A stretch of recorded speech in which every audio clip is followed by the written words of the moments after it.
மாதிரி இருக்கு, செய்தி கொடுக்குற மாதிரி இருக்கா, ஜெபம் பண்ணுற மாதிரி இருக்கா?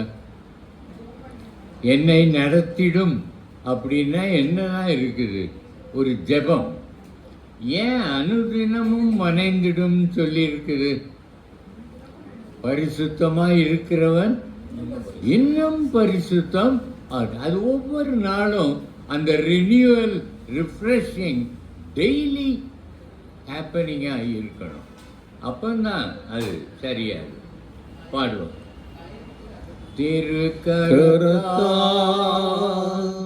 தாங்கி என்னை திரு சித்தம் போல் நடத்திடுமே, குயவன் கையில் களிமண்ணா அனுதினம் நீ வரைந்திடுமே, குயவன் கையில் களிமண்ணா அனுதினம் நீ வரைந்திடுமே, வசனோ தியானிக்கையில் இதயமதில் ஆறுதலே, காரிருளில் நடக்கையிலே தீபமாக வழி நடத்தும், காரிருளில் நடக்கையிலே தீபமாக வழி நடத்தும், ஆழ்கடலில் அலைகளினால் அலையும் போது என் படகில் ஆத்ம நண்பர் இயேசு உண்டு, சேர்ந்திடுவே அவசமுகம்,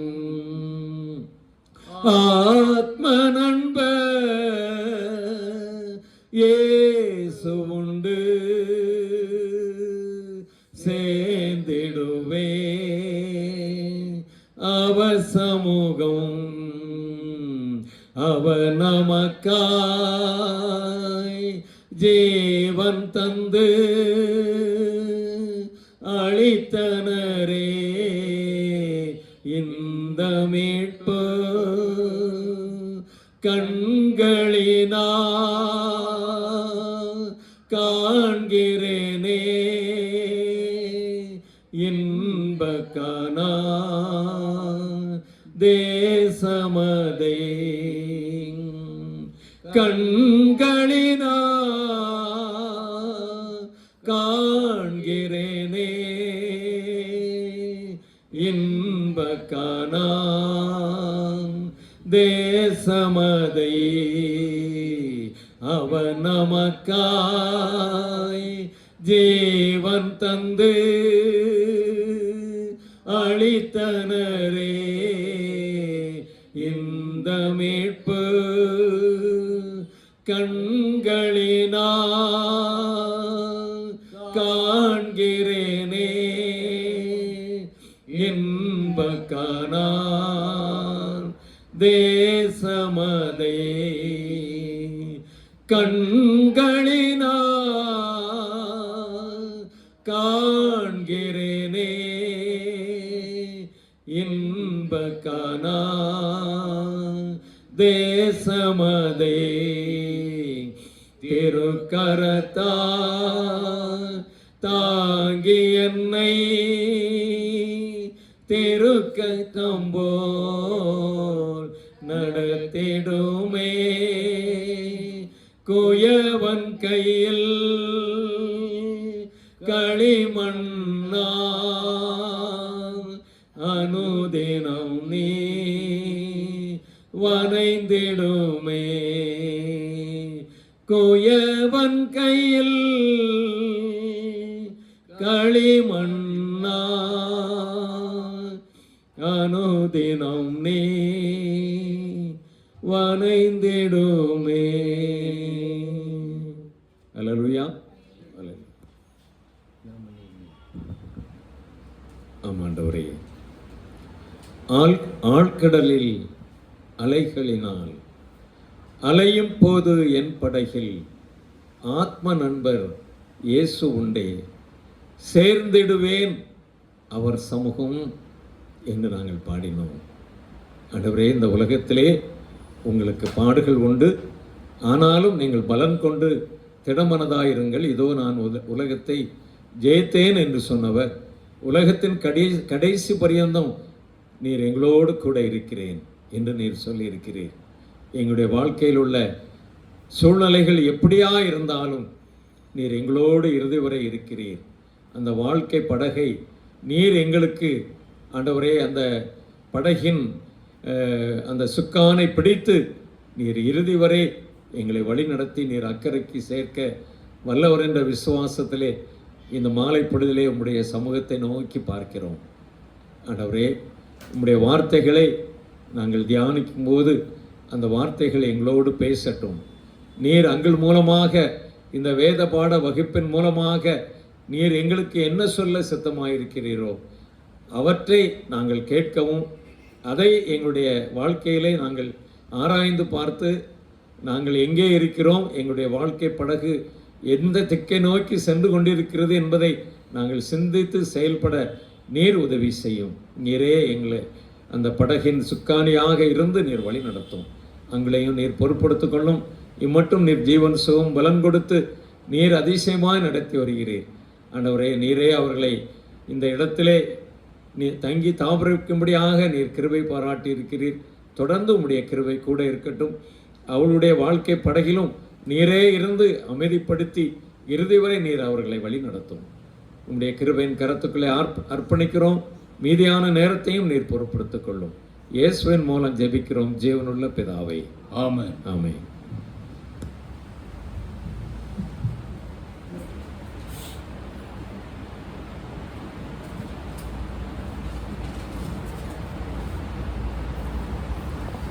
ஒரு கேள்வி உங்ககிட்ட கேட்கணும். கிறிஸ்மஸ் ஃபங்க்ஷன் என்னைக்கு வைக்கலாம்?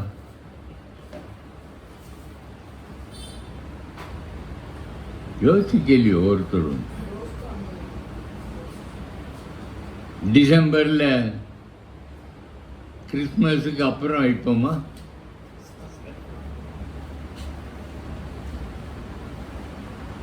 அதுக்கும் நியூ இயருக்கும் இடையில ஏதாவது ஒரு நாள் பிடிச்சி வச்சிடலாம். யாரும் ஊருக்கு போயிடுவீங்களா? இல்லை பிள்ளைகள் வருவாங்கல்ல யாராவது?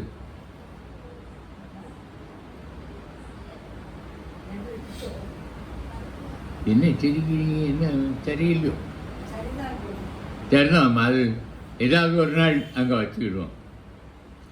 ஒரு பாட்டு ஒன்று நம்ம என்னாலும் பாடுவோம். கோயிலில்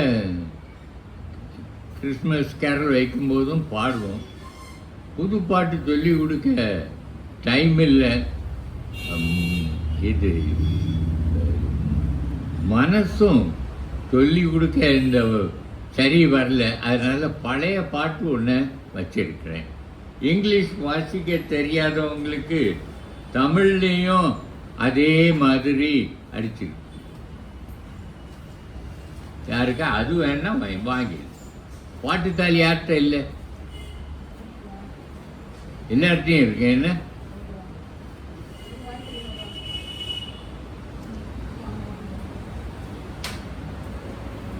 மேல உள்ள இங்கிலீஷ்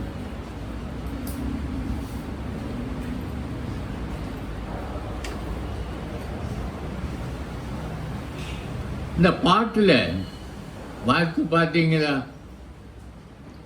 அந்த கடைசி ஸ்டான்ஸா என்னன்னு பாருங்க. என்ன சொல்லி இருக்குது? Teach o teacher, holy child, by thy face so meek and mild. Teach us to resemble thee. இந்த பாட்டினுடைய அர்த்தமே நாங்கள் உம்மை போல ஆகும்படிக்கு, உம்முடைய சாயல் எங்களில் தெரியும்படிக்கு எங்களுக்குள் பிறந்தருளும் அப்படின்றதான் இந்த பாட்டினுடைய அர்த்தம். முந்தைய பாடியிருக்கோம், ஒரு தடவை பாடுவோம். யாருக்கெல்லாம் அந்த பாட்டு ஞாபகம் இருக்கு? ஞாபகம் இருக்கு, சரி பாடுவோம். சிந்தன் தெரியும்ல, சரி. அப்போ நான் ஒரு தடவை பாடுறேன், நம்ம சேர்ந்து பிறகு பாடிடுவோம். ஒரு ஸ்டான்ஸா மட்டும்தான் நாம் பாடுவோம். See amid the winter snow, born for us on earth below. See the tender Lamb appear, promised from eternal years. Parma, see amid the winter snow, born for us on earth below.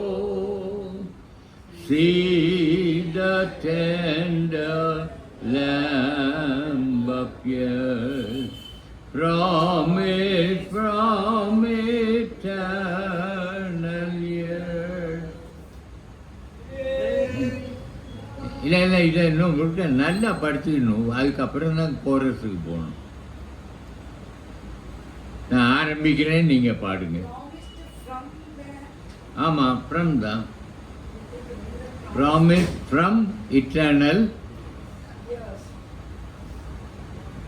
நித்தியத்துக்கு முன்னாகவே இயேசு கிறிஸ்து பலியாக வேண்டும் என்பதை அங்கே தீர்மானித்து மேசியா பிறப்பார்னு சொல்லியாச்சு.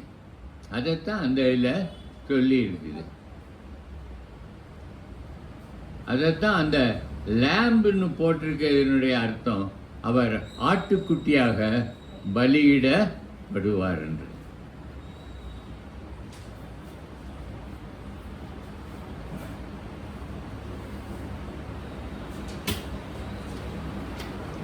சரி, பாட்டு தாளை யார்ட்டையாவது ஷேர் பண்ணிக்கோங்க மணிரே. சாரி, நான் சும்மா ஒரு 10 தான் எடுத்தேன். பாடுவோம். See amid the winter snow, born for us on earth below. See the tender Lamb appear, promised from eternal years. Hail the ever blessed morn, hail redemption's happy dawn. Sing through all Jerusalem, Christ is born in Bethlehem. இரண்டையும் சேர்த்து பாடுவோமா? See amid the winter snow,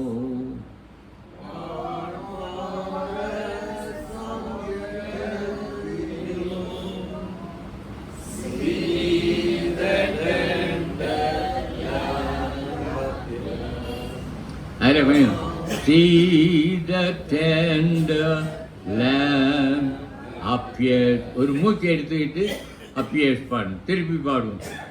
See amid the winter snow, born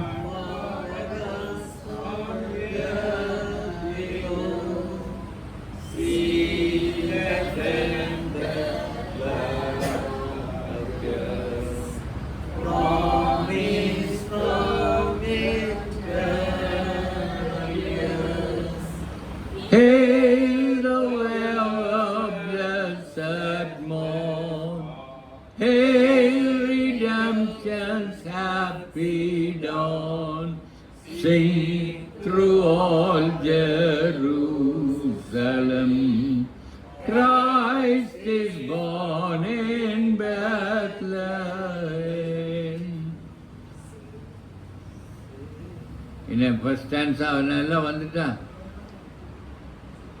அப்போ ரெண்டையும் சேர்த்து பாடிடுவோமா? See amid the winter snow,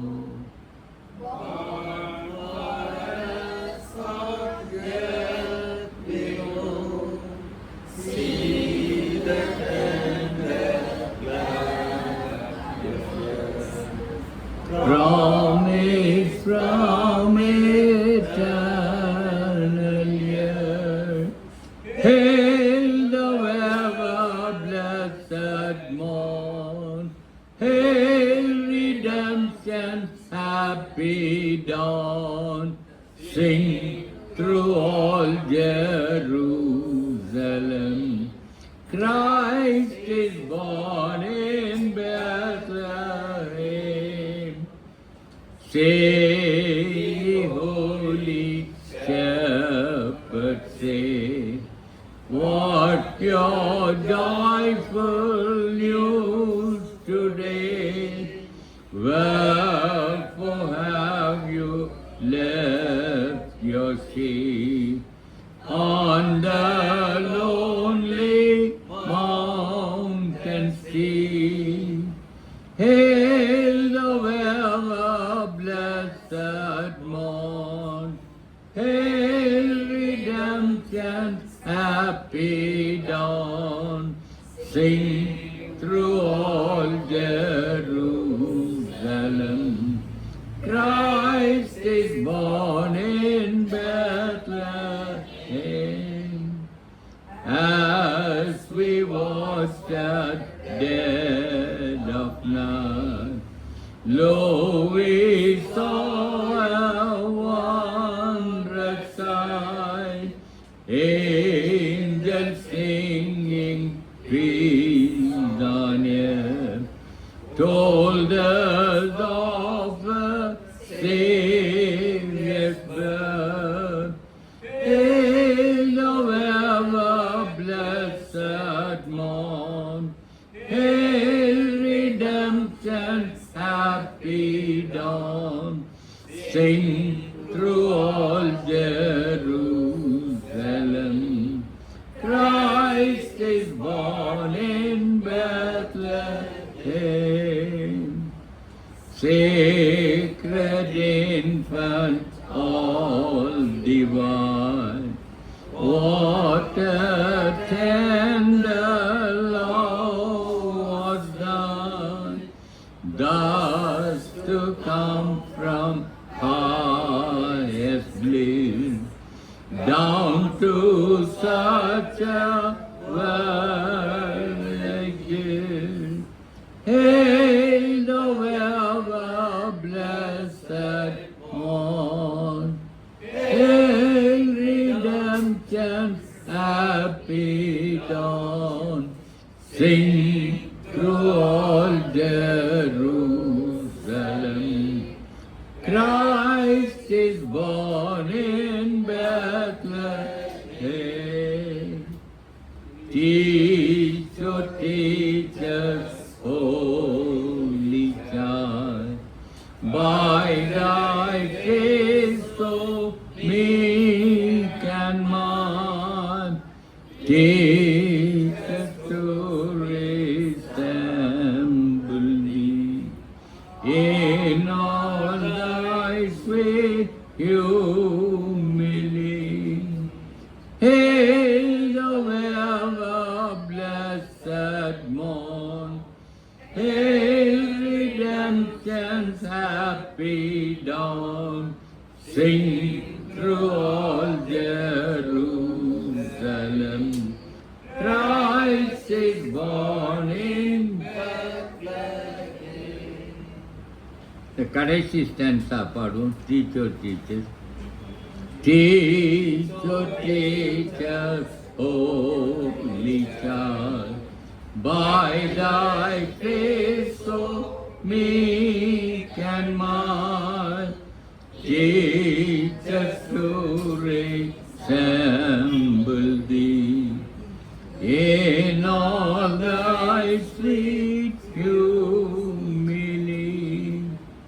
humility சரியாக வருது. இது ஒரு நிமிஷம்.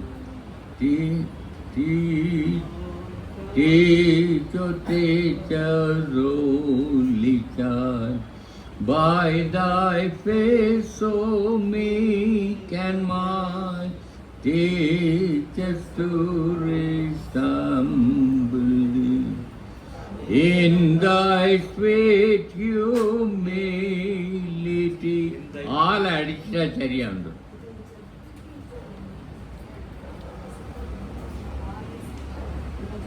ஆள் அடிச்சுட்டா பாடும்போது பாடும் திருப்பி. டீச்சர் என்ன பாட மாட்டேன்றீங்க? Teacher holy child, by thy face so meek and mild, teach us to resemble thee in thy sweet humility. Hail the ever blessed morn, hail redemption's happy dawn. Sing through all Jerusalem, Christ is born in Bethlehem. ஒரு தடவை என்னை எழும்பி நிற்கணும். எழும்பி நின்று பாடணும். அப்போ தான் மூச்சு எல்லாம் நல்லா வரும். படுத்துக்கிட்டு பாட முடியுமா?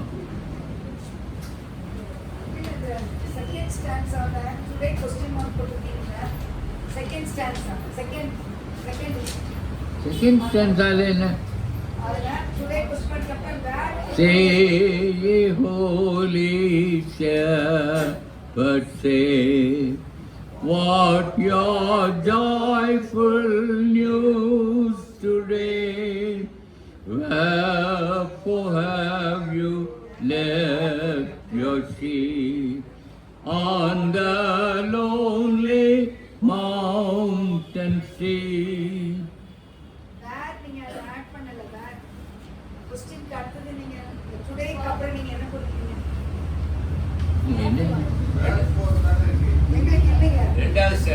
ரெண்டாவது ஸ்டான்ஸ் தானே? Wherefore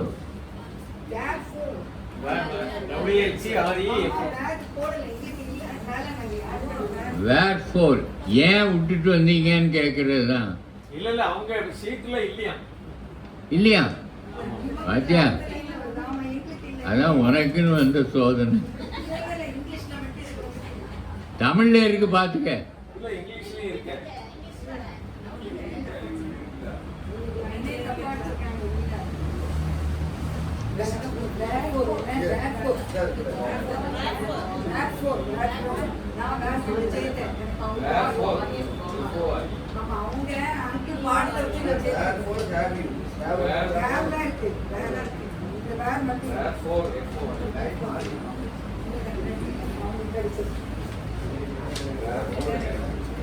பாத்துட்டியா Jeba?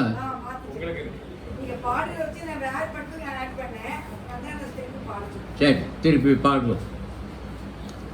See, amid the winter snow, born for us on earth below, see the tender Lamb appear from eternal years. Hail the ever blessed morn, hail redemption's happy dawn. Sing through all Jerusalem, Christ is born in Bethlehem. Say, ye holy shepherds, say, what your joyful news today? Wherefore have you left your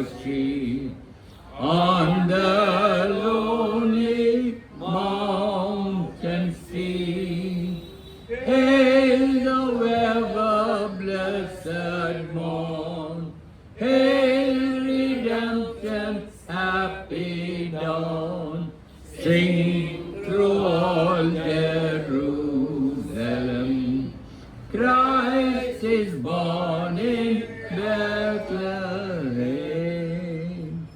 As we watch the dead of night, lo, we saw a wondrous sight. Angels singing peace on earth, told us of a Savior's birth. Hail the ever-blessed morn, hail redemption's happy dawn. Sing through all Jerusalem, Christ is born in Bethlehem. Sacred infant, all divine, what a tender love was done, thus to come from highest bliss down to such a world like this. Hail the ever-blessed morn, hail redemption's happy dawn. Sing through all Jerusalem, Christ is born in Bethlehem. Teach to teachers, holy star, by thy face so meek and mild, teach us to resemble thee in thy sweet humility. Hail the ever-blessed morn, hail redemption's happy dawn. Sing through all Jerusalem,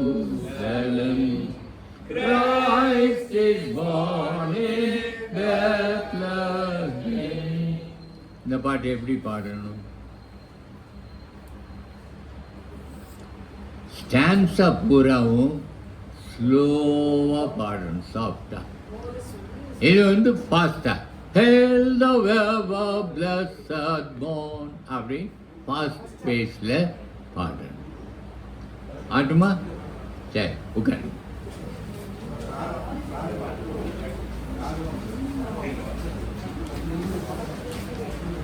இந்த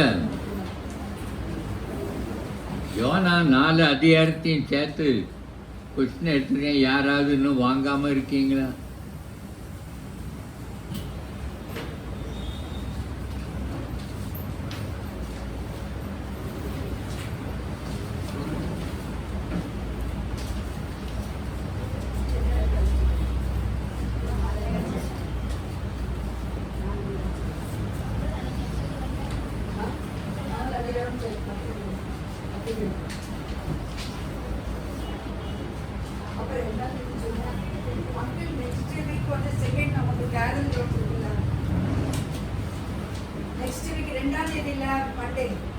ஆமா. ஓ, அடுத்த வாரம் இருக்க மாட்டோம். அதாவது meeting இருக்காதுன்னு அர்த்தம். நம்ம இருக்க மாட்டோம்னா அதோட பிளெஸிங் கிடையாது. பாடிகள் ஓய்ந்து ஓடி இருக்கும். சரி, அடுத்த வாரம் வேண்டாம். அப்போ சரி, வீட்டிலே பாடிப்பார். நம்ம ஒன்றும் செய்யலாம்ல ஜப்பா. இந்த யூடியூப்ல போட்டோம்னா வீட்டில் இருந்தே கேட்டுக்கலாம்ல.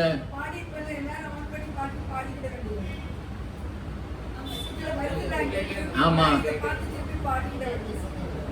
வீட்டில் இருந்தே கேட்டுக்கலாம்ல. அது போடுவோமா வேண்டாமா? செல்வராஜ் எப்படி விட்டுருவோமா?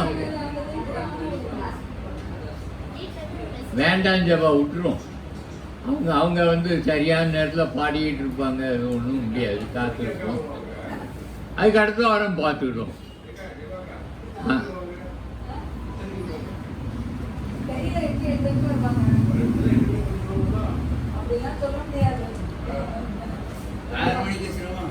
ஒரு ஜெபம் பண்ணுவோம்.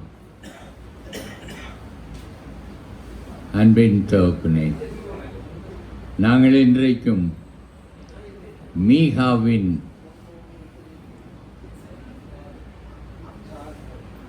மீகாவின் தீர்க்க தரிசனத்தை நாங்கள் தியானிக்க இருக்கிறோம். எங்கள் மனதை கான்சென்ட்ரேட் பண்ண எங்களுக்கு ஹெல்ப் பண்ணும். உம்முடைய வார்த்தைகளின் மேல் நாங்கள் நம்பிக்கையாயிருந்து எனக்கு என்ன சொல்லுகிறீர் என்பதை நாங்கள் அறிந்து கொள்ளத்தக்கதாக எங்கள் இருதயங்களை திறந்து உம்முடைய வார்த்தைகளை எங்கள் இருதயத்திற்குள் வைத்து வைத்து அதை எப்பொழுதும் காத்தருளும். நாங்கள் உமக்கு விரோதமாய் பாவம் செய்யாதபடிக்கு உமது வார்த்தைகள் எங்கள் இருதயத்திலே இருக்க கடவுள். இயேசு நாமத்தில் ஜெபிக்கிறோம் ஜீவனுள்ள பிதாவே.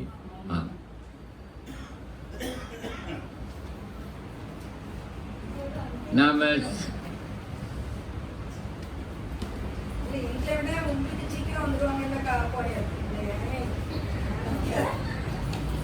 என்ன இப்போ முக்கியமானது என்ன ஜபா?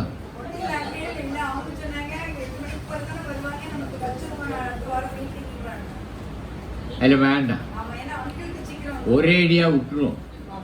விட்டுட்டு பல தெருக்கள்ல இருந்து வந்திருக்கோம், பல இடங்கள்ல இருந்து வந்திருக்கோம். அதனால விட்டுட்டு அதுக்கு அடுத்த வாரம் பார்த்துக்கிடும். அப்படி ரொம்பன்னா அவசரம்னா ஏதாவது ஒரு நாள் கூடையில வச்சுக்கிடுவோம். அதில்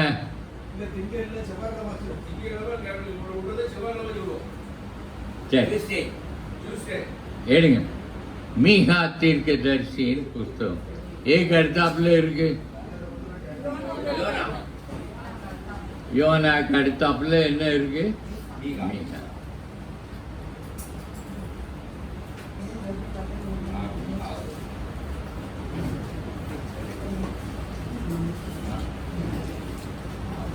சரி, இந்த புஸ்தகம் மீகா தீர்க்க தரிசனம் நம்ம எல்லாரும் வாசிச்சிருக்கோம். மீகான்னா என்ன அர்த்தம்?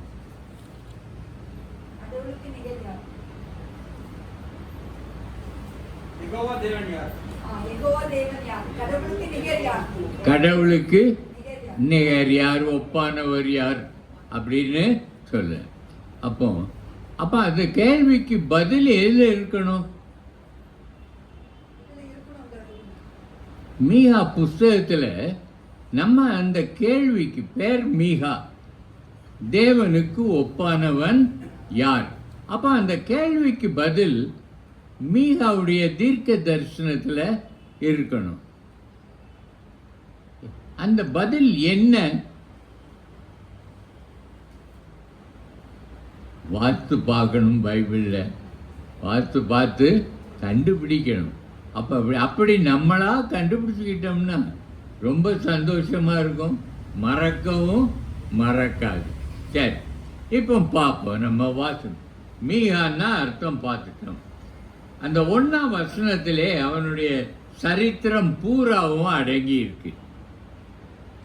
பாருங்க, யோதாம், ஆஹாஸ், எசேக்கியா எனும் யூதா ராஜாக்களுடைய நாட்களில் மொரேசா ஊரானாகிய மீகாவுக்கு உண்டானது.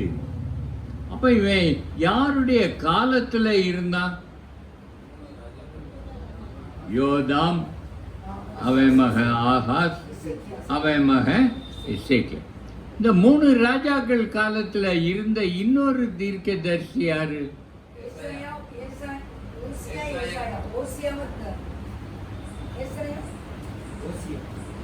ஏசாயா, ஓசியாவும். ஓசியாக்கு என்ன வசனம் இருக்கு?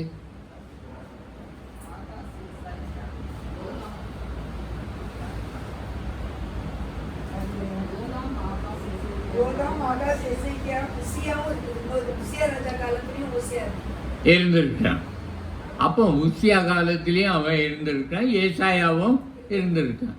ஏசாயா உசியா மரணம் அடைந்ததுக்கு அப்புறமும் இருந்த, ஏன்னா அதுக்கப்புறம் தான் அவன் ஆலயத்துக்கு போனான்னு போட்டிருக்கு. ஓகே, அப்போ நமக்கு என்ன தெரியுதுன்னா, இந்த யூதா ராஜாக்களுடைய நாட்கள் மொரேசா ஊரானாகிய மீகா, அவன் எந்த ஊர்ல இருந்தான்னா மொரேசா. இது எங்க உள்ளது? யூதாவா இஸ்ரவேலா?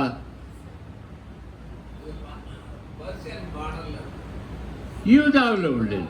தெற்க ஒரு சின்ன ஒரு பட்டணம், அதாவது காத் பட்டணம்னு ஒன்று இருக்கு, அதுக்கு பக்கத்தில் இருக்கு. இப்போ நம்ம ஊரில் புதூர் அப்படின்னு சொன்னால் எத்தனை புதூர்கள் இருக்கு? நிறையா இருக்கு. அப்போ குறிப்பிடுறதுக்காக என்ன சொல்லுவாங்க? புதூர் தூத்துக்குடி இன்னும் சேர்த்துக்கிடுவாங்க. அப்போ எல்லாருக்கும் என்ன விளங்கிடும்? தூத்துக்குடிக்கு பக்கத்தில் உள்ள ஒரு புதூர். அந்த மாதிரி மொரேசா காத்துன்னு சொல்லுவாங்க. அப்போ காத் ஊருக்கு பக்கத்தில் உள்ள மொரேசா அப்படின்றது அர்த்தம். பாபம் மீகாவுக்கு உண்டானதும் அவன் சமாரியாவுக்கும் எருசலேமுக்கும் விரோதமாய் தரிசித்ததுமான கர்த்தருடைய வார்த்தை. அப்போ கர்த்தருடைய வார்த்தை எப்படி வந்தது?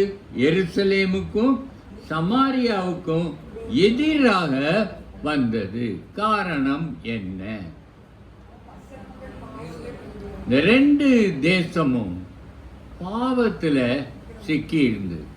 இஸ்ரவேல் விக்கிரக வணக்கத்தில் விழுந்து அது பொன் கன்றுக்குட்டிகளை வணங்கி அவன் எரோபயாமின் காலத்தில் இருந்து அது விக்கிரக வணக்கத்திற்குள் போய் பாகாலுக்கு அவங்க கோயில் கட்டி பாகாலில் தீர்க்கதரிசிகளையும் அவங்க தேவதாசியையும் வச்சு அந்த மாறல் ஒழுக்கமே கெட்டு போயிருந்தது இஸ்ரவேலில். யூதாவில் கொடுமையும் வன்முறையும் இருந்தது. அநியாயம், வன்முறை, அடுத்தவனை கொள்ளையிடுறது, இந்த மாதிரி காரியங்கள் யூதாவில் நிறையா இருந்து. எளியவனை ஒடுக்குகிறது நம்ம பார்த்துருக்கோம். என்னென்னு இருக்கு? எளியவனை ஒரு ஜோடு பாதரட்டைக்கு வாங்குறது. செருப்புக்கு ஒருத்தனை அடிமையாக வாங்கி வேலை வாங்கினா அது எப்படிப்பட்டதாக இருக்கும்? ரொம்ப மோசமான ஒரு காலத்தில் இந்த மீகா வர்றான். அப்போ இவனுடைய நோக்கம் என்னதான் இருக்கும்? மோசமான காலத்தில் இவன் வந்தால் அவங்களுடைய பாவங்களை அவங்களுக்கு சொல்லி அவங்க மனம் திரும்பாத பட்சத்தில் அழிந்து போவீர்கள் என்று உணர்த்துவதுதான் இந்த மீகாவின் நோக்கம். நமக்கும் ஆண்டவர் அநேக நேரங்களில் எச்சரிப்பு தருகிறார். நம்ம ஏதாவது ஒன்று செய்ய நினைப்போம், ஆண்டவர்கிட்ட ஜெபிச்சும் இருக்க மாட்டோம், கேட்டும் இருக்க மாட்டோம். அது நமக்கு தீமையாக முடிகிறதாக இருந்திருக்கும். அதையெல்லாம் நாம் நினைக்காம நம்ம பாட்டுக்கு செய்தால் ஆண்டவர் அந்த காரியத்தை இடையிலேயே நிறுத்தி போடுவார். இதை எங்கே படித்தோம்? தேவனுக்கு பிரியமில்லாத சித்தமில்லாத காரியத்தை செய்தால் அது பாதியிலே நின்று போகுன்றது எங்கே படித்தோம்? யோனால தர்ஷீஸுக்கு போகணும்னு புறப்பட்டான், போயே சேரல. பாதி வழியிலே கப்பலில் இருந்து தண்ணிக்குள்ளே என்ன செஞ்சிட்டான்னு தூக்கி போட்டாங்க. மீன் இவனை கொண்டாந்து நினிவேல விட்டு ஆட்டுமா? சரி, என்ன சொல்லியிருந்தேன்? தேவனுக்கு பிரியமில்லாத காரியத்தை செய்யும்போது அவர் அந்த காரியத்தை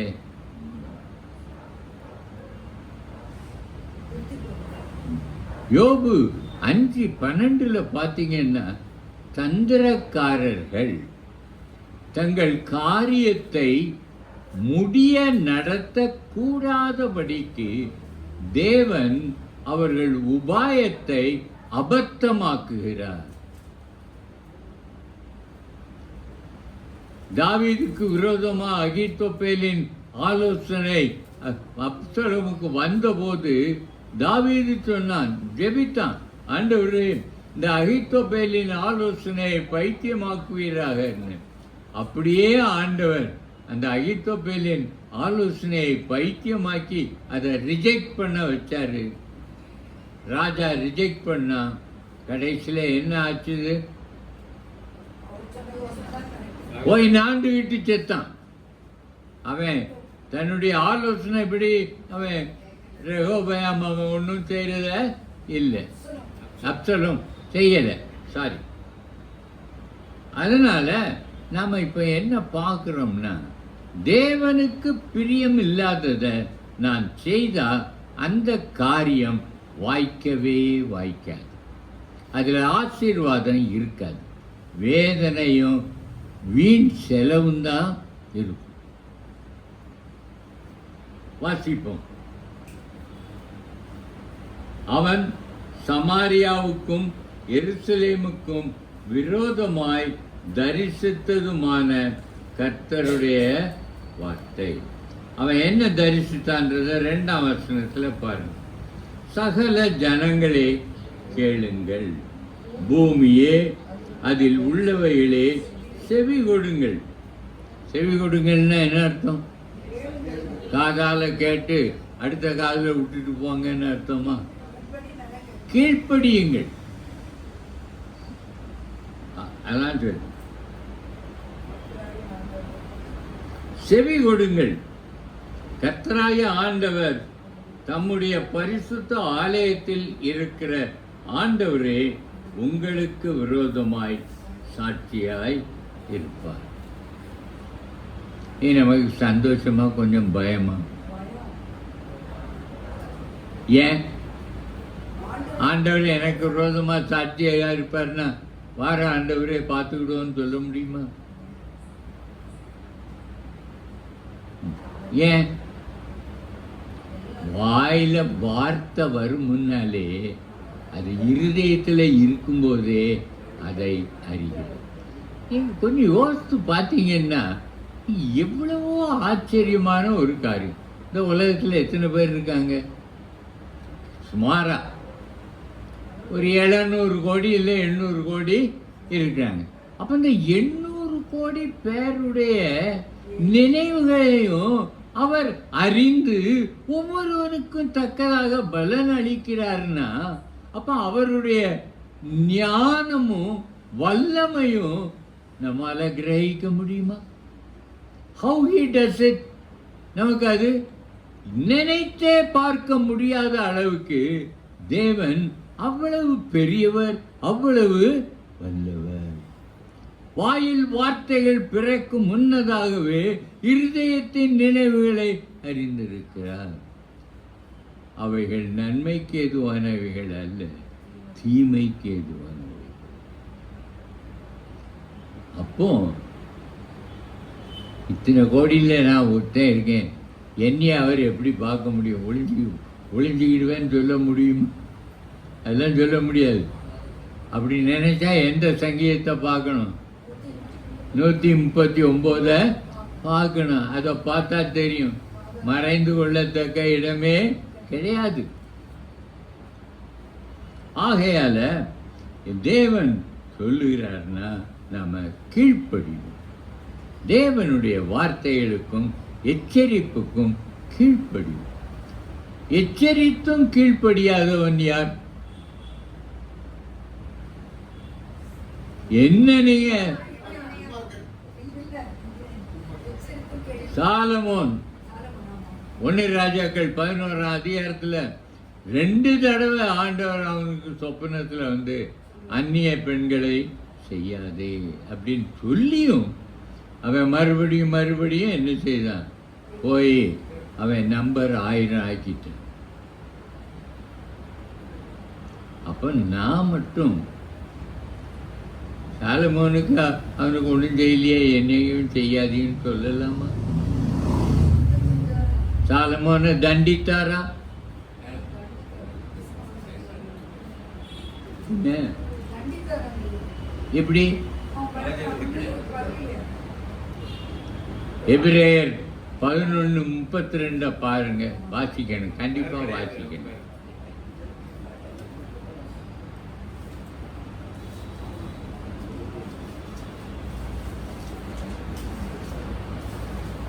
இன்னும் நான் என்ன சொல்லுவேன்? கிதியோன், பாராக், சிம்சோன், எப்தான், தாவீது, சாமுவேல் என்பவர்களையும் தீர்க்கதரிசிகளை குறித்து நான் விவரம் சொல்ல வேண்டுமானால் காலம் போதாது. என்ன ஆச்சு? சாமுவேல் தாவீதுக்கு அப்புறம் வேற எங்கேயோ போயிட்டு பைபிள். சாலமோன் என்ன ஆனாரு? விசுவாசிகள் பட்டியலில் இல்லை. ஆகையால அவர் மோட்சத்திற்கு வந்திருப்பாரா வரமாட்டாரான்னு பெரிய டிஸ்கஷன்ஸ் நடந்துக்கிட்டு,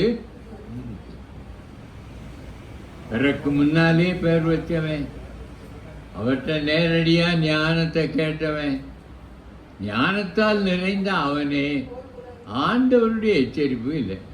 ஏன்? அவன் ஞானம் அவனை விட்டு பாவம் செய்யும்போது விலகி.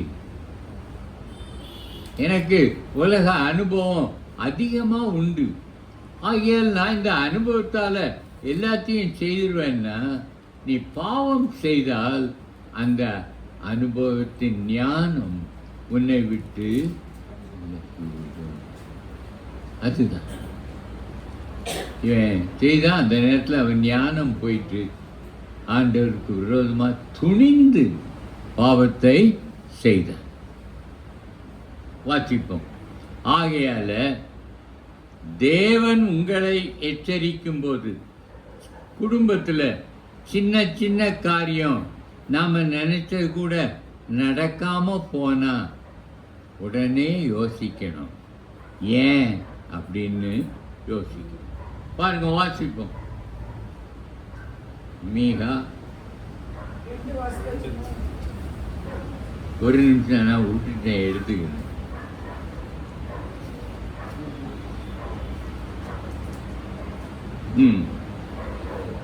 எடுத்துக்கிட்டீங்களா? இதோ கர்த்தர் தமது ஸ்தானத்தில் இருந்து புறப்பட்டு வருகிறார். அவர் இறங்கி பூமியின் உயர்ந்த இடங்களை மிதிப்பார். மெழுகு அக்கினிக்கு முன்பாக உருகிறது போலவும், மலைகளில் இருந்து பாயும் தண்ணீர் தரையை பிளக்கிறது போலவும் பர்வதங்கள் அவர் கீழே உருகி பள்ளத்தாக்குகள் பிளந்து போகும். கர்த்தர் தமது ஸ்தானத்திலிருந்து வருகிறார். சங்கீதம் 98 கடைசி வசனம் என்ன?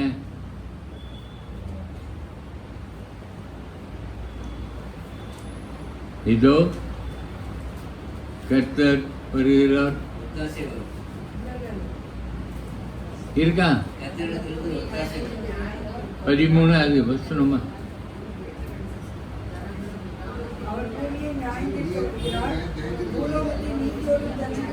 அவர் வந்து உலகத்தை நீதியோடும் நியாயத்தோடும் நியாயந்தீர்ப்பு. அப்ப ஆண்டவர் வர்றது நியாய தீர்ப்புக்காகத்தான் வருகிறார்.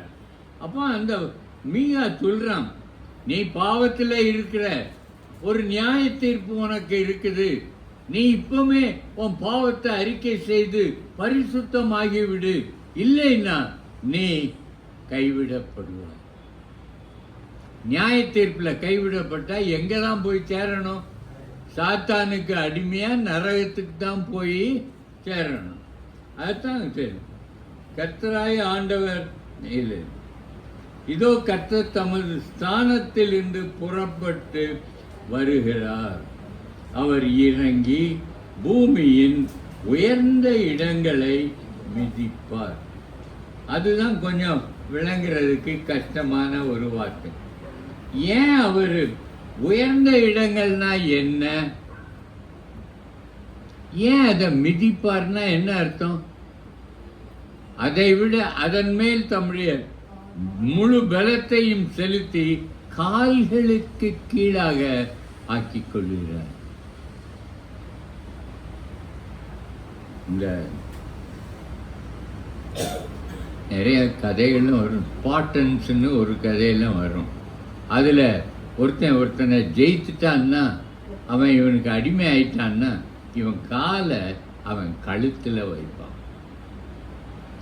அப்போ அந்த மாதிரி இவங்க கால்களின் கீழாக உயர்ந்த ஸ்தலங்களை மிதிப்பார்னா, எது உயர்ந்த ஸ்தலங்கள்? சுப்ரீம் கோர்ட்டா, இமயமலையா? மலையை மிதிக்கிறதில்ல அவருக்கு என்ன? எவரெஸ்ட் பெருமை பேசுதா? நம்ம கிட்ட தானே இருக்கு. அதைத்தான் அவர் சொல்றாரு. உயர்ந்தவர் என்ன? பூமியில தங்கள் பங்கை பெற்றவர்கள். பூமியில் தங்கள் பங்கை பெற்றவர்கள் தேவனால் நான் இருக்கிறேன்ற நினைப்பை விட்டுட்டு, என் கையும் சாமர்த்தியமும் எனக்கு இந்த ஆஸ்தியை சேர்த்து தந்ததுன்னு எவன் சொல்றானோ அவனை ஆண்டவர் மிதித்து அவன் ஒன்றும் இல்லாமல் போக செய்வார். நாம அப்படிப்பட்டவங்கள ஒருவரா? எனக்கு இருக்கிற எல்லா காரியத்தையும் குறித்து நான் பெருமை பாராட்டுகிறேன்னா? ஆண்டவர் இல்லையா எனக்கு? நான் இவங்கிட்ட போய் பேசினா தான் இவங்கிட்ட காரியம் நடக்கும். ஆண்டவரை நான் எப்படி கூட்டிகிட்டு போவேன்? முடியாதுன்னு சொல்லி நாம் செய்தோம்னா ஆண்டவர் நம்மை காலின் கீழ் மிதிப்பார். காரியம் நடக்காது. அதைத்தான் நாம் படிச்சுக்கிடணும். இந்த மாதிரி 2 வசனத்தில் இருந்தால் படிக்கணும். மெழுகு அக்கினிக்கு முன்பாக உருகுகிறது போலவும், மலைகளில் இருந்து பாயும் தண்ணீர் தரையை பிளக்கிறது. நீங்கள் எங்கேயாவது பார்த்துருக்கீங்களா தண்ணி விழுந்து தரையில் பள்ளம் உண்டாகிறது?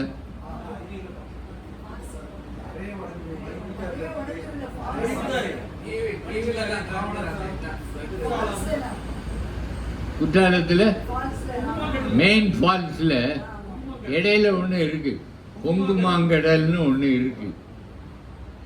ஒரு பெரிய வட்டமாக இருக்கும், ஆழமே கண்டுபிடிக்க முடியலன்னு சொல்றாங்க. அந்த இது அருவி தண்ணி விழுந்து விழுந்து பாறையில ட்ரில் பண்ண மாதிரி ரவுண்டா ஒரு ஹோல் கீழே போகுது. அப்போ தண்ணிக்கு அவ்வளோ பவர் இருக்கு. மண்ணை அரிச்சிட்டு போகிறது நமக்கு தெரியும். இந்த இப்போ வெள்ளம் வந்ததுன்னா வீடுகள்லாம் எப்படி மேட்ச் பாக்ஸ் மாதிரி டொப்பு டொப்புன்னு விழுது. தண்ணிக்கு அவ்வளோ வல்லமை உண்டு. ஆனால் கற்பாறைகளை கூட துளைக்கிற வல்லமை இந்த தண்ணீருக்கு உண்டுன்றத நான் நினைக்கணும். அதைத்தான் சொல்லியிருக்கு. ஆண்டவர் என்ன சொல்லியிருக்காரு? மலைகளில் இருந்து பாயும் தண்ணீர் தரையை பிளக்கிறது போலவும், பர்வதங்கள் அவர் கீழே உருகி பள்ளத்தாக்குகள் பிளந்து போகும். ஏசாயா 64:2-3 இதான் இருக்கும். அவருடைய சமூகத்துக்கு முன்பாக எல்லாம் மெழுகு போல் உருகும் பர்வதங்கள். 4வது 5வது வசனம், இது எல்லாம் யாக்கோபுடைய மீறுதலின் நிமித்தமும் இஸ்ரவேல் வம்சத்தாருடைய பாவங்களின் நிமித்தமும் சந்திக்கும். ஆண்டவர் வர்றது காலால உங்க பெரிய காரியங்கள் எல்லாத்தையும் மிதிக்கிறது. உங்களை ஆண்டவர் நியாயம் தீர்த்து சாத்தானோட தள்ளுறது, அவருடைய வார்த்தைக்கு கீழ்ப்படியலைன்னா நம்மளை தள்ளி போடுறது. இது அவ்வளவும் எதனால நடக்குன்னா இது எல்லாம். அப்ப அதுக்கு முன்னால உள்ளது எதையெல்லாம் ஆண்டவர் இப்படி செய்கிறாருன்னா, நான் வாஸ்து நான் ஒரு பட்டியல் போட்டு பார்க்கணும். அப்போதான் இந்த தீர்க்கதரிசி எதற்கு சொல்லுகிறான், ஆண்டவர் என்ன செய்வாருங்கிறது அது நமக்கு தெரிய வரும். இது எல்லாம் யாக்கோபுடைய மீறுதல், இஸ்ரவேல் வம்சத்தாருடைய பாவங்கள். யாக்கோபு என்ன, இஸ்ரவேல் என்ன? யாக்கோபு வம்சம் யாருடையது?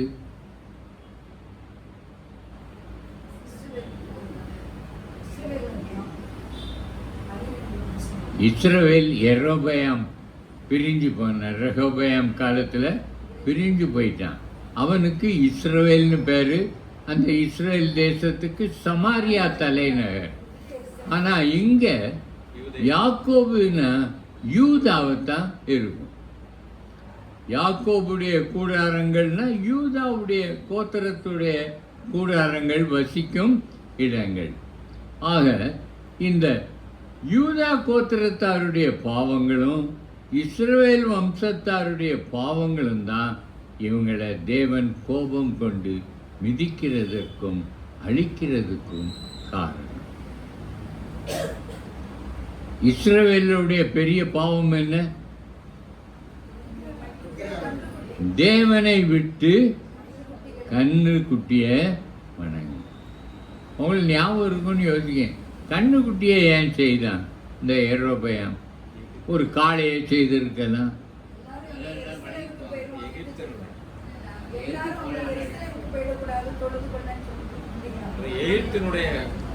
கரெக்ட். எகிப்தில் செழிப்பின் அடையாளமாக கன்றுக்குட்டிகளை வைத்திருந்தார்கள் விக்கிரகங்களை. ஆக கண்ணுக்குட்டிங்கிறது உலக பிரகாரமான செழிப்பிற்கு அடையாளம். ஆகையால தான் இவங்களும் நமக்கு உலக பிரகாரமான செழிப்பு போதும் அப்படின்னு சொல்லி அதை வணங்கினாங்க. அப்போ அந்த இஸ்ரவேலர் தேவனுடைய பரிசுத்த காரியங்களுக்கு அடங்காமல் உலகத்திற்குள் பாய்ந்து விட்டார்கள். தேவனுடைய பரிசுத்தம், அன்பு, தாழ்மை எல்லாம் வேண்டாம், எனக்கு பணம் வேணும், திராட்சை தோட்டம் வேணும், ஒலிவத்தோப்பு வேணும்னு போயிட்டாங்க. அதுக்காக கன்றுக்குட்டிகளை வணங்கினார். ஆண்டவர் கேட்கிறார், உன்னை யாரப்பா எகிப்திலிருந்து கொண்டு வந்தது? நீ நட்டாத திராட்சை தோட்டங்களையும் கட்டாத வீடுகளையும் குடியிராத பட்டணங்களையும் உனக்கு தந்தது யார்? உன் கையா ஜெயித்தது. நான் தான் அந்த குடிகளை விரட்டி உனக்கு கொடுத்தேன். ஆனால் உனக்கு நீயே செய்தன்னா, what I did you are posting. ஆண்டவர், அதனால தேவன் எனக்கு ஒரு காரியம் செய்திருக்க, அது என்னால் நடந்ததுன்னு என்ன செய்யக்கூடாது, நான் பார்க்க கூடாது. இன்னும் ஒரு 10 நிமிஷம்.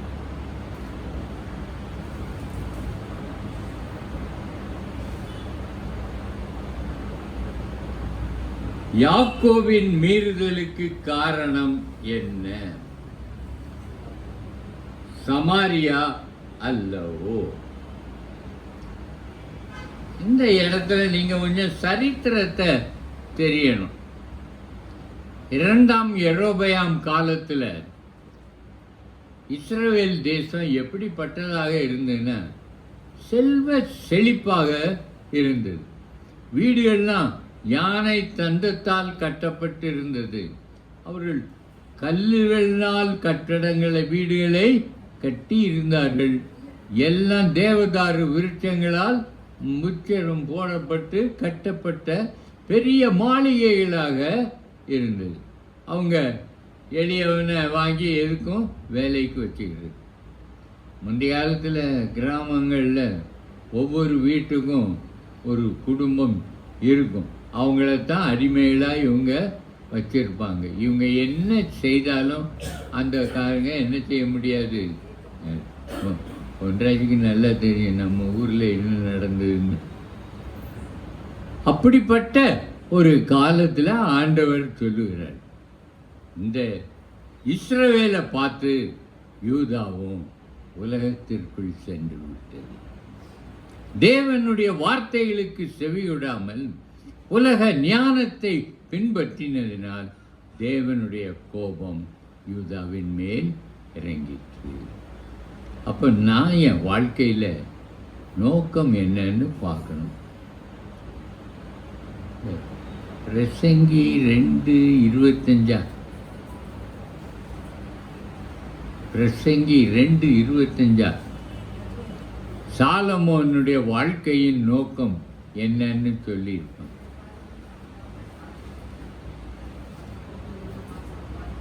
சத்தமா பார்த்தீங்க?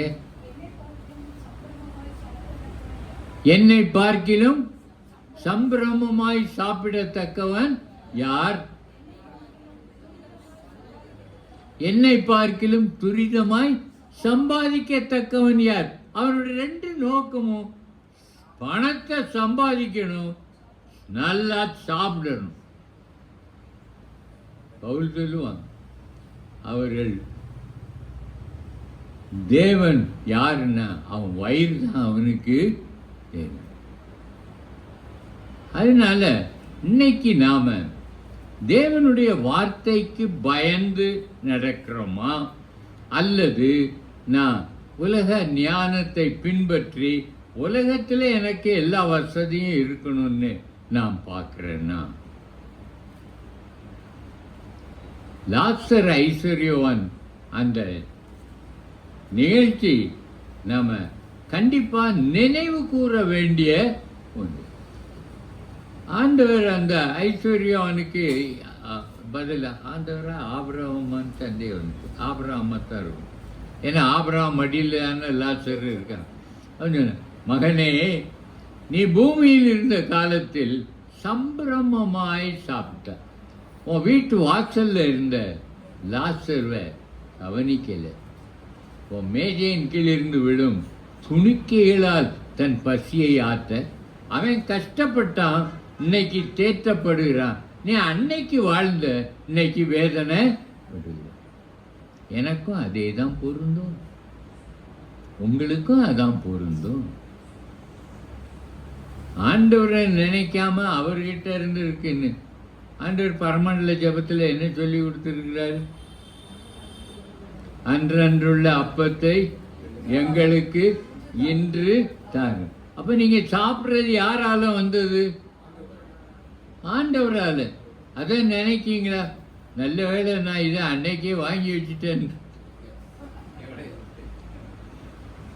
அதனால நம்ம நினைக்கிறது செய்யறதுல ஆண்டவருக்கு பயந்து ஜாக்கிரதையா இருக்கணும். ஏன்னா உண்மையான ஞானம் என்ன? கர்த்தருக்கு பயப்படுவதே ஞானத்தின் ஆரம்பம்.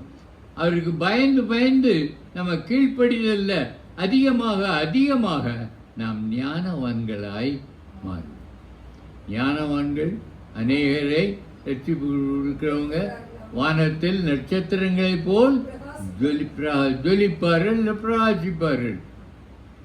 தனக்குன்னு வாழ்ந்த எல்லாவனும் சாத்தானோடு நரகத்தில் வேதனை போடும். பாப்பா அடுத்தாப்புல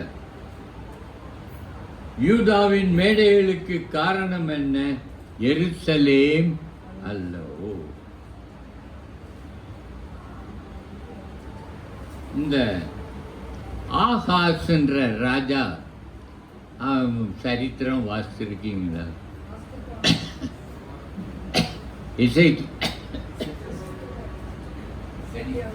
எசேக்கியாவுடைய அப்பா. அவன் சீரியா ராஜாவுக்கு கப்பம் கட்டுறதுக்கு தமஸ்குவுக்கு போனான். தமஸ்குல ஒரு பெரிய பலிபீடத்தை பார்த்தான். ஒரு பெரிய பலிபீடத்தை பார்த்தான். ரொம்ப அழகா இருந்தது. உடனே அவன் தன் ஊரில் இருந்து ஒரு ஆசாரிய வர சொல்லி அவனுக்கு இந்த பலிபீடத்தை காட்டி, இதே மாடலில் நான் வர்றதுக்குள்ளே செய்து முடிச்சிருக்கணும். அதை எங்க வச்சான் தெரியுமா? தேவனுடைய ஆலயத்திற்குள்ள வச்சான். அவருடைய பலிபீடத்தை அகற்றிட்டு இவன் பார்த்துட்டு வந்த அந்த பலிபீடத்தை தேவனுடைய ஆலயத்தில் அந்த பலிபீடம் இருந்த இடத்துல வச்சான். அப்போ உலகத்தை நாம் தேவனுடைய சித்தத்தை அகற்றிட்டு நாம் உலக ஞானத்தின்படி நடந்தால் அழிந்து போவோம்.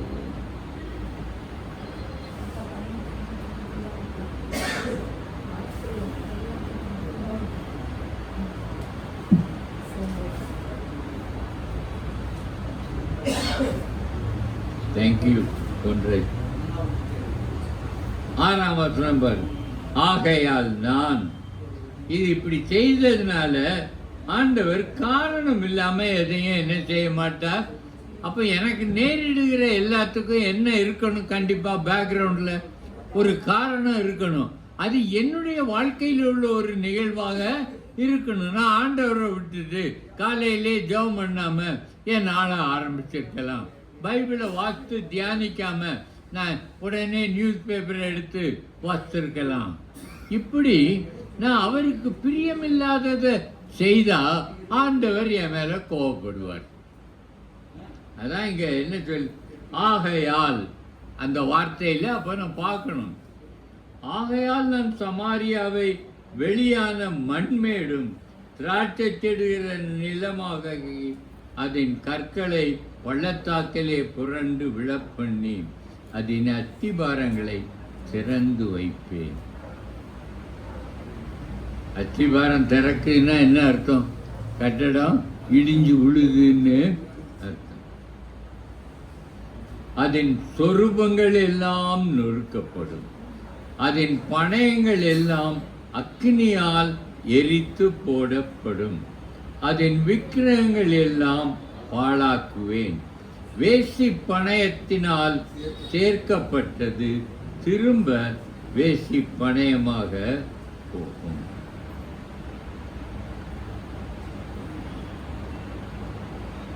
அர்த்தம் என்ன? ப்ராஸ்டிடியூட்ஸை கோயிலில் வச்சு அவங்க மூலமாக வர்ற லாபத்தினால இவங்க என்ன செய்தாங்க? கோயிலை நடத்தினாங்க. எப்படி? யாரு? தேவனுக்கு சொந்த ஜனங்கள். அந்த வேசி பணயம்ன்றது இன்னொரு அர்த்தமும் உண்டு. தேவனை விட்டுட்டு வேற விக்கிரகங்களுக்கு வணங்கி பலி செலுத்தி குறி கேட்டு ஜோசியம் பார்த்து எல்லாம் செய்யறதெல்லாம் ஆண்டவர் அதை என்ன செய்வார் இருக்காரு? நிர்மூலமாக்கி நிலமுமாக்கி அதன் கற்களை பள்ளத்தாக்கிலே புரண்டு விழ பண்ணி அதன் அஸ்திபாரங்களை திறந்து வைப்பேன். அவன் கட்டின கோயில் சொரூபங்கள் எல்லாம் நொறுக்கப்படும், அதன் பணயங்கள் எல்லாம் அக்னியால் எரித்து போடப்படும். அப்படி சம்பாதித்து கட்டின கட்டடங்கள் எல்லாம்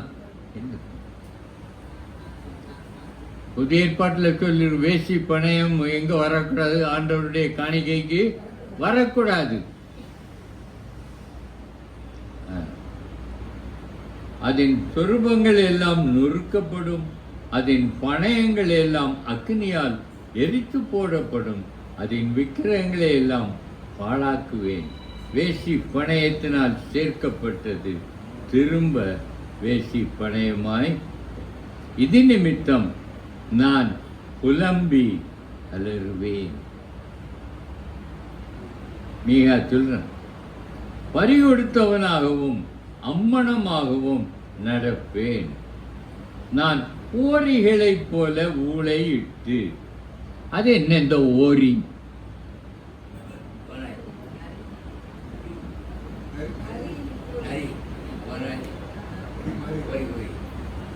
அது நரி. ஓரின்றது நரிகள்.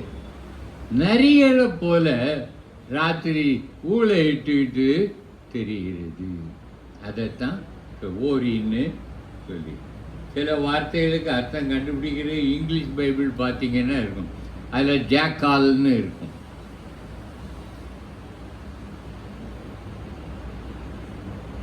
ஆந்தைகளைப் போல அலறுவேன், அதன் காயம் ஆறாதது. அது யூதா மட்டும் வந்தது. இஸ்ரவேலில் சமாரியாவில் இருந்து அதன் காயம் யூதா மட்டும் என் ஜனத்தின் வாசலாகிய எருசலேம் மட்டும் வந்து எட்டினது. அதை காத் பட்டணத்திலே அறிவியாதேயுங்கள், அழ வேண்டாம். பெத் அப்ராவிலே புழுதியிலே புரளு, மனம் திரும்பு அப்படின்னு இந்த 10 வருஷம் போதும். அடுத்தாப்புல மீறிய நாளைக்கு போகும். அடுத்த வாரம் கிடையாது, அதுக்கு அடுத்த வாரம் பார்ப்போம். ஜெபம் பண்ணுவோம். கிருபையும் இரக்கமும் நிறைந்த எங்கள் பரம தகப்பனே, இந்த நாளிலும் நாங்கள் கேட்ட வசனங்கள் எங்களை எச்சரிக்கிறது. உம்முடைய சித்தத்திற்கு விரோதமாக செய்தால் நாங்கள் அழிக்கப்படுவோம்.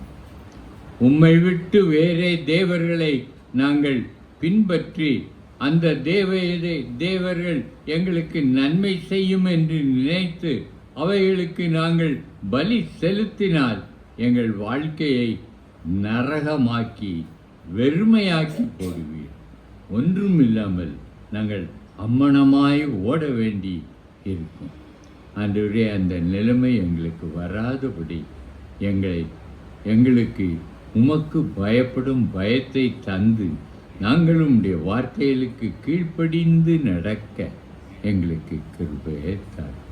ஆண்டவரே, இந்த சின்ன தீர்க்கதரிசிகள் அவங்க சொல்ற ஒவ்வொரு காரியமும் ஒரு தனிப்பட்ட மனிதனுக்கும் ஒரு தேசத்துக்கும் பொதுவானதாக இருக்கிறது. நீர் விரும்புகிற அப்படியே நீர் விரும்புகிற பரிசுத்தம் குடும்ப தலைவர்கள் தலைவிகளிடமும் பிள்ளைகளிடமும் இல்லை என்றால் அந்த குடும்பமும் தகப்பனே அழிந்து போகும். அதன் அஸ்திபாரங்கள் திறப்பாகிவிடும்.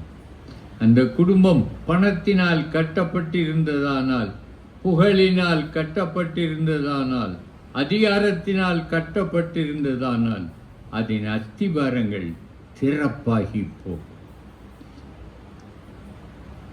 ஆண்டவரே, எங்களுக்கு அந்த நிலைமை வேண்டாம். ஆண்டவரே, எங்களுக்கு இறங்கி நாங்கள் உம்முடைய வார்த்தைகளுக்கு கீழ்ப்படிந்து தகப்பனே நாங்கள் புத்தி உள்ளவர்களாய் உம்முடைய கற்பனைகளுக்கு கீழ்ப்படிந்து நித்திய ராஜ்யத்தையும் சமாதானத்தையும் சந்தோஷத்தையும் சுதந்தரித்து கொள்ள எங்களுக்கு உதவி செய்த அன்று வந்திருக்கிற ஒவ்வொருவரையும் ஆசீர்வதி. தகப்பனை சிம்சனுக்கும் பான்சிக்குமாக நான் ஜெபிக்கிறேன். தேவனாய கர்த்தர் தாமே அவங்கள இம்மட்டும் நல்ல ஆரோக்கியமும் பலனும் உமக்கு பயப்படும் பயத்தையும் கொடுத்திருக்கிறீர். இனிமேலும் அப்படியே இருக்கவும் இவர்களை பார்த்து ஆனந்த் குடும்பமும் வினோத் குடும்பமும் உம்மிடத்திலேயே தங்கள் நம்பிக்கையை வைத்து உம்மையே சார்ந்திருக்க கிருபையை தார். ஆண்டவரே, நாம் பொன்ராஜுக்காகவும் ஜபாவுக்காகவும் ஜெபிக்கிறேன். அவங்க செய்கிற ஊழியங்கள், அவங்களுடைய வாழ்க்கை எல்லாத்தையும் நீர் கண்ணோக்கி பாரு. ஒவ்வொன்றும் என்ன நோக்கத்திலே செய்கிறார்கள் என்பதை அறிவீர். ஆண்டவரே, அவங்க உமக்கு பயந்து செய்கிற எல்லா காரியங்களினாலும் அவர்கள் குடும்பத்தை நீர் கட்டி எழுப்ப. ஆண்டவரே, 4 பிள்ளைகளும் ஆலயத்திலே அவர்கள் உம்மை தரிசிக்கவும் உம்முடைய ஊழியத்தை செய்து ஆலயத்திற்கு தூண்களாக இருக்கவும் கிருபையை தார். ஆண்டவரே, நான் பிரதர் ஜேக்கபுக்காக ஜெபிக்கிறேன், அவங்க பிள்ளைங்களுக்காக ஜெபிக்கிறேன். தகப்பனே, அவர்கள் தனக்குள்ள உலக ஐஸ்வர்யத்தை பெரிதாக எண்ணாமல் உம்முடைய வார்த்தைகளை விரும்பி அதை தியானித்து அதற்கு கீழ்ப்படிய ஆசை கொண்டிருக்கிறார்கள். அவர்களையும் அவர்கள் குடும்பத்தையும் உம்முடைய செட்டைகளுக்குள் வைத்து பாதுகாத்து கொள்ளும். சாத்தானின் கண்களுக்கும் கைகளுக்கும் அவர்களை மீட்டு உம்மை தவிர வேறு எதையும் அவர்கள் சார்ந்திராதபடி காத்துக்கொள்ளும். உமக்கே ஸ்தோத்திரம். ஆண்டவரே, நான் மணிராஜுக்காக ஜெபிக்கிறேன். தேவனாய கர்த்தர் தாமே மணிராஜுக்கும் ஜேனத்துக்கும் நீர் இம்மட்டும் பாராட்டி வருகிற கிருபைகளுக்காக ஸ்தோத்திரம். ஆண்டவரே, அவங்களுக்கு நல்ல ஆரோக்கியத்தை கொடுத்தீர். உமக்கு ஸ்தோத்திரம். இந்த மழை காலத்திலும் அவர்களை வீட்டை சுற்றி தண்ணீர் இராதபடி காத்து கொண்டீர். உமக்கே ஸ்தோத்திரம். ஆண்டவரே, அவங்க பிள்ளைகள் ரெடிங்கிலையும் சிட்னிலையும் இருக்கிற பிள்ளைங்க, ஜெனிஃபரும் ஜாஸ்மினும் அவங்க பிள்ளைகளும் ஆண்டவரே உமக்குள் சந்தோஷமாய் உம்முடைய சித்தத்தை செய்து கவலையற்று உம்மாலே புகழப்பட்டு உயர்த்தப்பட்டு அநேகருக்கு சாட்சியாய் மலைமேல் பட்டணமாய் இருக்க அவங்களை நீர் பிரகாசிப்பித்தார்கள். ஆண்டவரே, நான் மிஸ்டர் வேதமாணிக்கத்திற்காக ஜெபிக்கிறேன். சகோதரி கண்ணம்மாளுக்காக ஜெபிக்கிறேன். அவங்க 4 பிள்ளைங்களுக்காகவும் ஜெபிக்கிறேன். தேவனாய கர்த்தர் தாமே அவர்கள் ஒவ்வொருவருடைய குடும்பத்தையும் கண்ணின் மணி போல காத்து ஆண்டவரே, அவர்கள் வழி போயிடாதபடி அவங்கள உமக்குள் திடப்படுத்தி ஸ்திரப்படுத்தி நிலைப்படுத்தி அவர்கள் அசையாமல் உமக்கு உத்தம சாட்சிகளாய் ஜீவிக்க கிருபையேத்தார். பரலோகத்தை சுதந்திரித்து கொள்ள அவர்களுக்கு உதவும். ஆண்டவரே, நான் டேவிட் செல்வராஜுக்காகவும் அவங்களுடைய 3 பிள்ளைங்களுக்காகவும் ஜெபிக்கிறேன். ஆண்டவரே, செய்வமாய் சாலமோனுக்காக ஜெபிக்கிறேன். தேவனாய கர்த்தர் தாமே அவனோடு இருந்து அவன் உம்முடைய எச்சரிப்புகளுக்கு கீழ்ப்படிந்து அவன் பாவங்களை விட்டு விலக அவனுக்கு கிருபையேத்தார். அந்த குடும்பத்திலே உம்முடைய சமாதானமும் சந்தோஷமும் என்றைக்கும் இருக்க நீர் கிருபையேத்தார். ஆண்டவரே, நான் பிரதர் ஸ்டீபனுக்காக ஜெபிக்கிறேன். தேவனாய கர்த்தர் தாமே ஸ்டீபனையும் ஜமிலாவையும் ஆசீர்வதித்திருக்கிறேன். பிள்ளைகளையும் பேர பிள்ளைகளையும் நீர் கண்ணின் மணி போல காத்து வருகிறேன். ஆண்டவரே, சாத்தான் கொண்டு வரும் பிரச்சனைகளெல்லாம் ஒன்றுமில்லாமல் போக செய்து வருகிறீர். அதற்காய் உமக்கு ஸ்தோத்திரம். தகப்பனே, இன்றைக்கும் நீர் அவங்களோடு கூட இருந்து அவங்களை பாதுகாத்து கொள்ளும். ஆண்டவரே, ராஜ்குமாருக்காகவும் ஆனந்திக்காகவும் ஜெபிக்கிறேன். பிரவீன் குடும்பத்திற்காகவும் சில்வியா குடும்பத்திற்காகவும் ஜெபிக்கிறேன். தகப்பனே, உலகத்திற்குள் போய்விடாதபடி அவர்களை நீர் தடுத்து உம்முடைய சித்தத்தின்படி செய்கிறவர்களாய் அவர்களை வைத்து மகிமைப்படுத்தி அவர்களை சுற்றி இருக்கிறவர்களுடைய தலைகளை விட இவர்கள் தலைகளை உயர்த்தி கர்த்தரால் ஆசீர்வதிக்கப்பட்டவனுக்கு இப்படி செய்யப்படும் என்பதை உலகம் அறிந்து கொள்ள கிருபையேத்தார். உமக்கே ஸ்தோத்திரம். ஆண்டவரே, நான் பொன்ராஜுக்காக ஜெபிக்கிறேன், மேரிக்காக ஜெபிக்கிறேன், ரத்னாவுக்காக ஜெபிக்கிறேன், அவன் டேனிக்காக ஜெபிக்கிறேன்.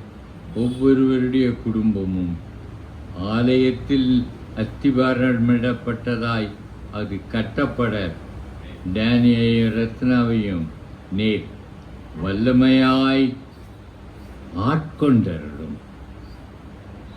அவர்கள் தீமைக்கு தங்கள் கைகளை நீட்டாதபடி தடுத்து போடும்.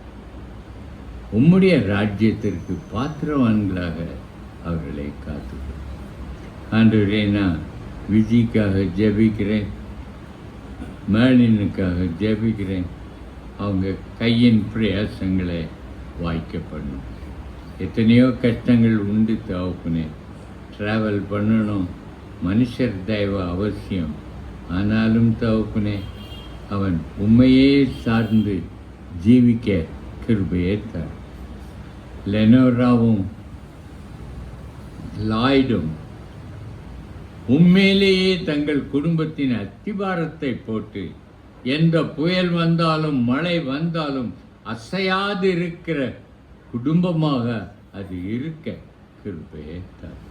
அவர்களை ஆசீர்வதித்தார்கள். ஆண்டவரே, நான் செல்வராஜுக்காக ஜெபிக்கிறேன். அவங்க 3 பிள்ளைங்களுக்காகவும் ஜெபிக்கிறேன். ஒவ்வொரு பிள்ளையின் குடும்பத்தையும் பூர்த்தியாக்கி பூரணப்படுத்தி செல்வராஜும் அமுதாவும் செய்கிற ஜெபங்களை கேட்டு அவர்களுக்கு ஒரு சமாதானத்தையும் சந்தோஷமான செய்தியையும் தந்தார்கள். உமக்கே ஸ்தோத்திரம். ஆண்டவரே, நான் பிச்சமணி அக்காவுக்காக ஜெபிக்கிறேன். அவங்க 2 பிள்ளைங்களுக்காகவும் ஜெபிக்கிறேன். தேவனாய் கர்த்தர் தாமே அவர்களோடு இருந்து அவர்களை ஆசீர்வதித்தருளும். சத்தியத்தின் பாதையிலே அவர்களை நடத்தியருளும். நான் ஜெமிக்காக ஜெபிக்கிறேன், செல்வினுக்காக ஜெபிக்கிறேன், அபிஷாவுக்காகவும் அபிஷேக்காகவும் அவர்கள் குடும்பத்திற்காகவும் ஜெபிக்கிறேன். அவர்கள் எதிர்பார்த்திருக்கிற நன்மைகளை தந்து அவர்கள் இன்னும் ஆழமாய் உம்மை பின்பற்ற அந்த குடும்பத்தை சுற்றி வேலியடைத்து காத்துக்கொள்ளும். சாத்தானின் கைகளோ பொல்லாத மனிதரின் கண்களோ அதை தீண்டாதபடி பாதுகாத்துக்கொள்ளும். உமக்கு ஸ்தோத்திரம். ஆண்டவரே, உமக்கு ஸ்தோத்திரம். ஆண்டவரே, இன்னும் வந்திருக்கிற ஒவ்வொருவருக்காகவும் நான் ஜெபிக்கிறேன். தகப்பனே, நீர் தாமே அவர்களோடு இருந்தருளும். அவர்களோடு இருந்து அவர்களை காத்து வழி நடத்தும். இன்றைக்கும் நீர் கால நிலையை நன்மையாக்கி தந்தீர். உமக்கே ஸ்தோத்திரம். ஆண்டவரே, இன்னும் நான் யார் யாரையெல்லாம் மறந்தேனோ அவர்களையெல்லாம் நீர் நினைத்து அவர்களுக்கு இன்றைக்கு நீர் கொடுக்க வேண்டிய ஆகாரத்தையும் ஆசீர்வாதத்தையும் தந்து குறைவின்றி வாழ அவர்களை வழி நடத்தியார்கள். இயேசு நாமத்தில் ஜெபிக்கிறேன், ஜீவனுள்ள பிதாவே. நம்முடைய கர்த்தராகிய இயேசு கிறிஸ்துவினுடைய கிருபையும் பிதாவாகிய தேவனுடைய அன்பும் பரிசுத்த ஆவியானவருடைய அந்யோன்ய ஐக்கியமும் சமாதானமும் என்றைக்கும் இவர்களோடு இருப்பதாக. என் ஆத்மாவை கர்த்தரை ஸ்தோத்திரி, உண்மையாக அவருடைய பரிசுத்த நாமத்தை ஸ்தோத்திரி. ஆமென். கர்த்தாவே, இருளே பயங்கள் நீக்கிடும், விழிக்கும் மாட்டோம் தூதரே, நற்காவல் ஈந்திடும். ஆமென். ஹல்லேலூயா. அடுத்த வாரம் இல்லை, அதுக்கு அடுத்த வாரம்